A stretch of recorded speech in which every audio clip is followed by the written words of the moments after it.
Hey everyone. So I went to the dentist today and oh my god! Mom's on my case about saying So there's these TVs on the ceiling, so when you're laying back you can watch TV, and they have little headphones and stuff. And now I'm conscious of it. I'm so mad. Oh my god, she's in my head. It's better than saying like, I guess. I'm so mad. So there's TVs on the screen, right? And I swear, I don't think I've ever gone to the dentist and had that TV not turn on and be on HGTV. And it had to be one of those house hunting shows, because it's always in the morning that I usually go to the dentist. And I just got a weird taste.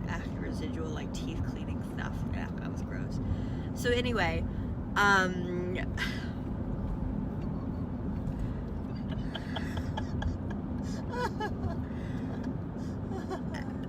find with these house hunting shows, they go to like 3 houses, right? And it's always the same song and dance. You go to one, and they're like, well, it's pretty good, but there are some drawbacks, I don't like the countertops. Yeah. Oh, there's only one sink in the bathroom. Well, we have 4 kids, and that's gonna be really tough for them. Blah blah blah blah blah. How'd they do that in the 50s when there's only one bathroom for the whole house? Exactly. Then we go to the second one. The second house, there's a lot of drawbacks. It's over budget. It's got a lot of things wrong with it. Where it's too small, too expensive, not enough bedrooms, not enough bathrooms. The backyard's not perfectly flat. All of that. There are a few things we like about it. A few just so we keep it in the running. But it's got a lot of drawbacks. And then we get to number 3, and then there's no drawbacks. We love it. And then they create this like weird like false sense of like of what's the word I'm looking for? This false sense of tension, because like, oh, what will Susie and Aaron choose? We don't know. And we're like, yeah, we do know. It's gonna be house number 3. You see them go off at this like, husband and wife white couple, because that's what it always is. They're going off and they sit at some weird park, and they're just sitting there. I'm like, who just does that? Who just goes and sits at some weird whatever? And they're sitting there and they're like, well, house number 1 had some drawbacks, but it really had that backsplash we really wanted. I'm like, you're not gonna pick a house based on a backsplash. You're just not. And then house number 2, they're like, yeah, it had a lot of drawbacks, but it had that one thing that we like. And I'm like, you're not gonna pick this house just because, like, yeah, it was pretty over budget though, but could we swing it, blah blah blah. I'm like, no, you're not gonna pick house number 2. We know. The viewer at home knows. We're pretty intelligent people over here. And then they get to house number 3 and they're like, yeah, it had that one drop. Oh my god, We're making a park. Look at that. Wow. Where are we? We're on Garden City and Bridgeport. Is this all new? Yeah. Oh my god! Okay, anyway. So then we get to house number 3, and they're like, it had that one drawback, but I guess it was nice. It was just at the top of our budget, though. I'm like, you're gonna pick it! Shut up! We know you're gonna pick house number 3! And then it shows them, like, 6 weeks later, like, Susie and Aaron settled in at house number 3. I'm like, no shit! It's just madness. It's just madness how they manipulate the viewers at home. They manipulate us. It's just unreal. And I hate when it's like their second home. When they're like getting all high and mighty about like a beach house in the Poconos. I don't know. Are there beach houses in the Poconos? I don't believe there are. I don't know American geography. I think the Poconos are in the mountains, okay? There are no so a beaches beach there. house in Virginia, Maryland. Myrtle Beach. Myrtle Beach. There we go. Okay? There we go. Jersey Shore. The Jersey Shore, right? The Hamptons. The Cape. All the buzzword of the East Coast. The buzzwordy beach towns of the East Coast. Anyway, that's just my take on HGTV. I still watch it though. I mean, tiny houses. Are we kidding? That's genius. Hey, me again. My mom went into the store to make a return, and so I'm just in the car, and it's just so wild when you like start your day. See, now I'm conscious of me saying because my mom called me out on it. How rude. But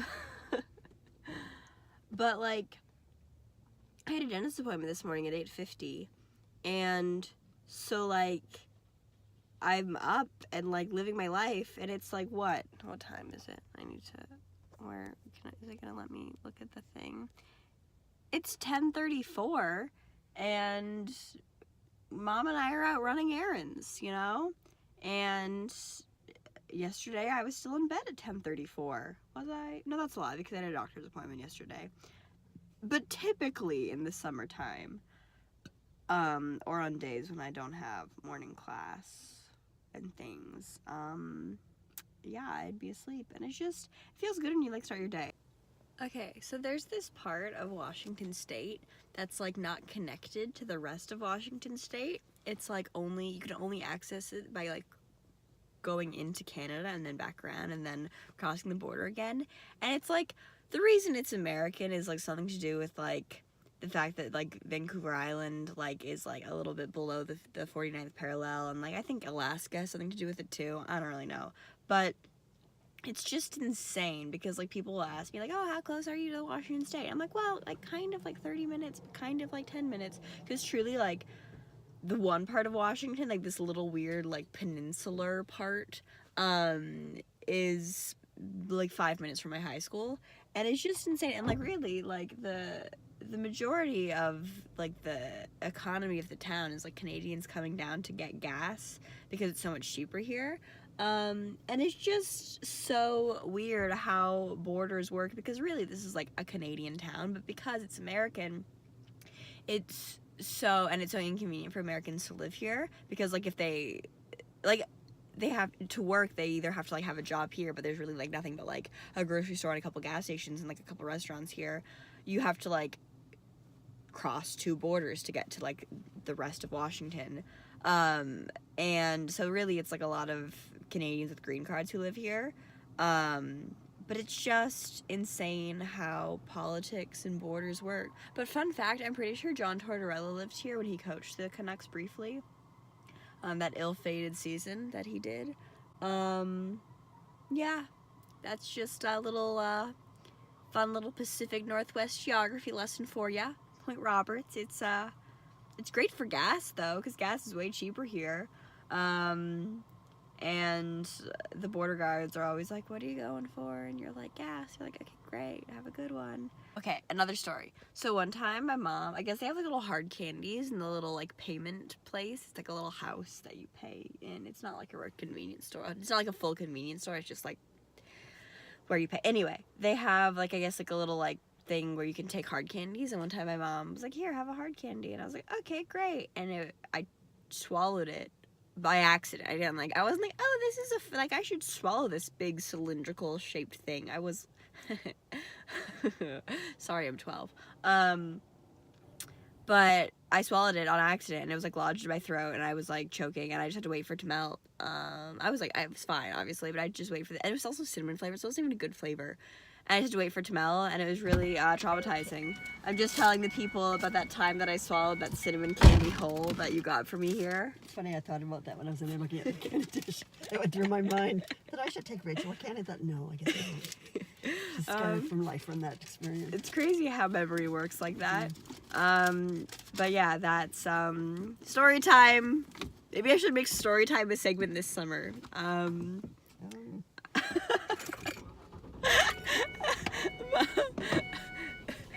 Okay, I appreciate My mother is mocking me. yeah. All right. Goodbye, everybody.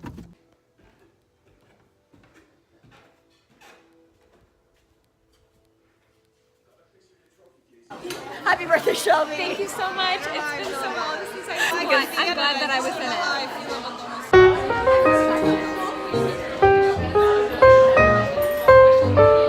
I'm gonna rap, but I also want everything.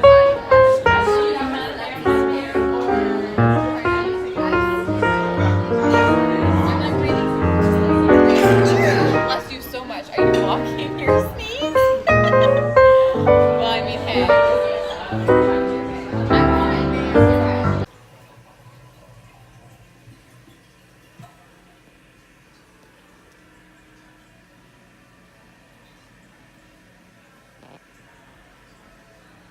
Hey everyone. Oh, I thought I had mascara up there, but it's just my eye scabs. No problem.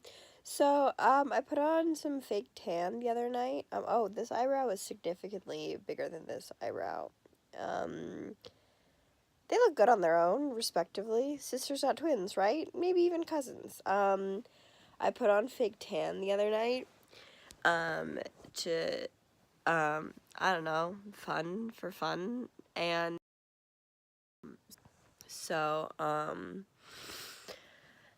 be wearing sneakers for the next couple days, for sure. Took a nap today.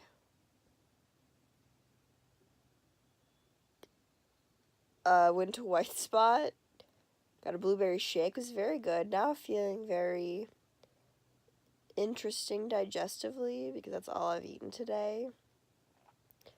But it was very good. You know what's interesting to me is there's no equivalent to White Spot, like, anywhere else I've ever been. I guess I also don't know because, like, White Spot is, like, such, like, a cultural, like, a BC, like, standard, like, just, like, ha, ha, ha, ha, you know? Nope, but I don't know. Gee. Sometimes I upset myself. The only other city that I, like, know well at all is New York, and, like, there's really, like, nothing of a similar nature there, because everywhere's kind of, like, I don't know, places are, like, either, like, one-offs, or it's, like, I'm trying to think of even chains that are in New York in terms of, like, restaurant. I guess, like, the Smith, like, the Grey Dog, and that's really it in terms of, like, chain-type places, unless I'm just totally not thinking of things. But, you know, things are kind of just, like, single ones, you know? Whereas White Spot is, like, this epic BC restaurant chain, and it's just so iconic. And they've got great shakes, amidst other things. A great menu, just a really great menu. Hey, White Spot, sponsor me. Can you imagine, the day that White Spot sponsors me, I actually think it's actually gonna happen. Like, yeah, you know, a couple years from now, no. But that was really good. What else has happened? I spoke to Madeline on the phone, and I might get some chips and salsa in a second if I get up from my bed in my room, leave my room to go down to a different room. Oh, Katrina, watched my first vlog, and she said that I should review The Kissing Booth, which is very funny because I have seen that movie twice now, and I've read the book, and, there's a story behind all of it, so I think that's gonna happen. Can you imagine how frustrating it is for me to edit these? It's so annoying, 'cause I have to listen to myself over and over again, saying dumb shit, and then I have to cut it, because I'm like, that was too dumb. Yeah, so that's that. I love toonies. I just am so happy to be back, in the land of the toonies, because they're just so nice, having change, like, big change, like, dollar bills, America, what are you doing? They're so expensive to make, and, like, when you go to vending machines, you get change, like, you get dollar coins and change anyway, so why not just use them? But, whatever, I mean, if I ran America, things would be very different. Good morning, everyone.